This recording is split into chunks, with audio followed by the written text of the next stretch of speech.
യോഹന്നാന്റെ സുവിശേഷം 13-ാം അധ്യായം 13-ാം വാക്യം ഇങ്ങനെ പറയുന്നു: എന്റെ നാമത്തെ പ്രതി നിങ്ങളെ എല്ലാവരും ദ്വേഷിക്കും, എന്നാൽ അവസാനം വരെ സഹിച്ചു നിൽക്കുന്നവൻ രക്ഷ പ്രാപിക്കും. ഈ തിരുവചനം നമ്മോട് പറയുന്നത് ഈശോയ്ക്ക് വേണ്ടി വേല ചെയ്യുമ്പോൾ പല പീഡനങ്ങളും നിന്ദനങ്ങളും അനുഭവിക്കേണ്ടി വന്നേക്കാം.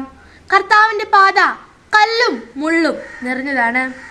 തന്റെ പിതാവിന്റെ ഇഷ്ടം നിറവേറ്റുന്നതിനായി ഈശോ നിലകൊണ്ടപ്പോൾ പല പീഡനങ്ങളും അപമാനങ്ങളും സഹിക്കേണ്ടി വന്നു, എന്തിനേറെ കുരിശുമരണം വരെ. എന്നാൽ ഇതിന്റെ എല്ലാം അവസാനം ഉയർപ്പായിരുന്നു. ഇത് നമ്മെ ഓർമ്മിപ്പിക്കുന്നത് ദൈവത്തിന് വേണ്ടി വേല ചെയ്യുമ്പോൾ പല നിന്ദനകളും പീഡനങ്ങളും അനുഭവിക്കേണ്ടി വന്നേക്കാം. എന്നാൽ അതെല്ലാം സഹിച്ച് മാത്രമേ നമുക്ക് രക്ഷ പ്രാപിക്കാൻ സാധിക്കുകയുള്ളൂ. രക്ഷ എന്ന വാക്കിനർത്ഥം നിത്യജീവൻ എന്നാണ്. നിത്യജീവൻ ലഭിക്കുന്നതിനായി ഈശോയാണ് എന്റെ നാഥനും രക്ഷകനുമെന്ന് ഉറക്കെ പ്രഖ്യാപിച്ചുകൊണ്ട് അതിൽ തന്നെ വിശ്വസിച്ച് പരിശുദ്ധാത്മാവിന്റെ അനുഗ്രഹത്തോടു കൂടി ദൈവത്തിന്റെ രണ്ടാം വരവിനായി നമുക്കൊരുങ്ങാം. എന്നാൽ മാത്രമേ കർത്താവിന്റെ പാത പിന്തുടർന്ന് രക്ഷ എന്ന നിത്യജീവൻ നമുക്ക് ലഭിക്കുകയുള്ളൂ.